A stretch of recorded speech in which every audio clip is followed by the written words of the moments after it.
All right, let's jump straight into this explainer, because today we're tackling what has got to be the most painful question in Indian sports history.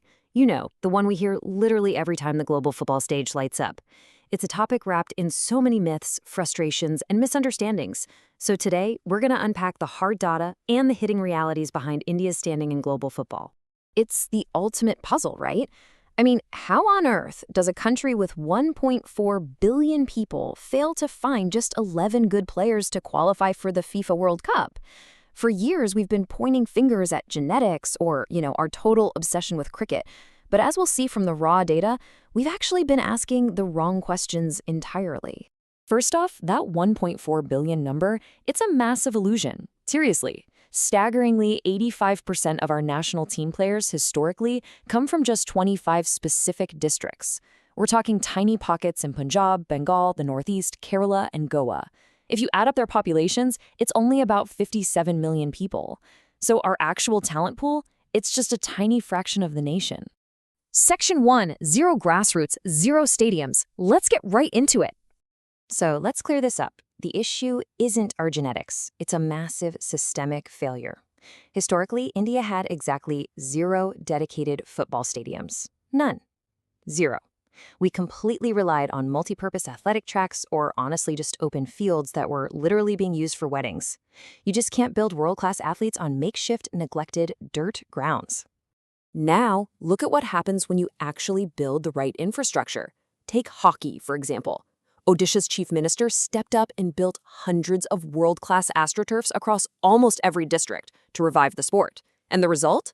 Tribal players from regions like Jharkhand and Odisha quickly grew to make up 50% of the national hockey team. We absolutely dominate hockey because we actually laid the turf. But in football, we laid absolutely nothing.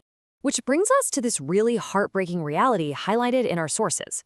Without proper infrastructure, our most amazing natural athletes are either pushed into other sports or just lost entirely. Did you know MS Dhoni originally started out as a football goalkeeper? It's true. If he had a proper football system around him, he might have been a legendary keeper instead. Even Leander Paes' father, who was an Olympic hockey player himself, specifically kept his son away from team sports just to avoid the broken system. The system is actively filtering out top-tier talent. Section 2, the pay-to-play trap and open corruption. So if the lack of infrastructure filters out the poor, the selection process completely filters out the talented.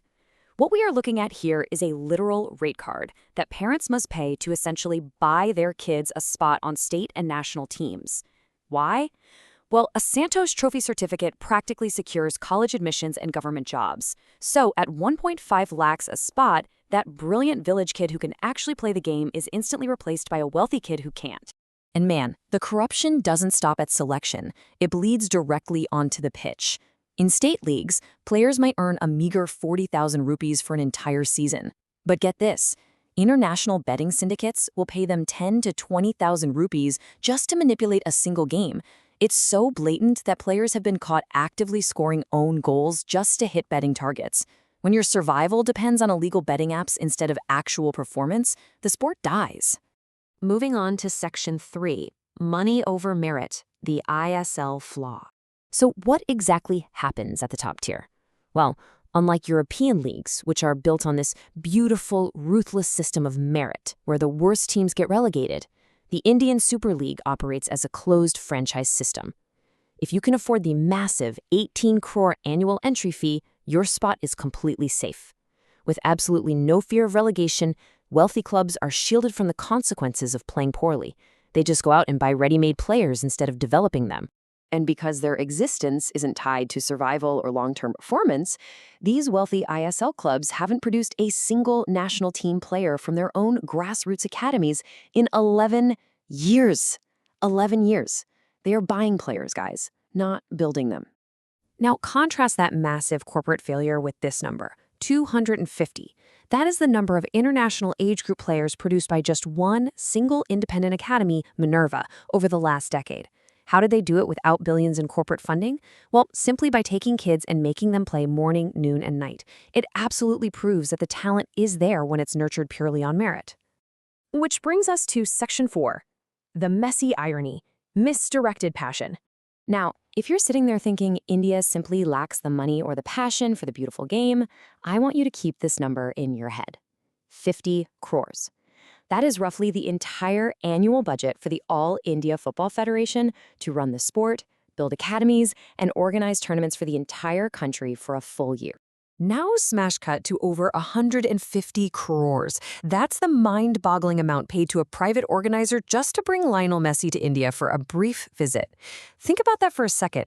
Triple the national annual football budget was spent on a single PR event. Let's break down the sheer scale of this craze. Messi didn't even play a match. It was literally just a 40-minute wave in a stadium. Yet fans happily bought out stadiums, with minimum tickets costing between 10 and 15,000 rupees. VVIPs, they paid 30 lakhs per table just to sit near him for a few minutes. Over just 3 days, the Indian public injected an estimated 500 crores into the local economy for this event. So the passion, it isn't missing. The money, definitely not missing. We just spend it on looking at foreign stars rather than building our own. And what happens when our own national team needs support? Just look at this stark contrast. When the Asian Cup approached, Saudi Arabia paused their entire domestic league, even with global superstars like Ronaldo playing, just so their national team could practice together.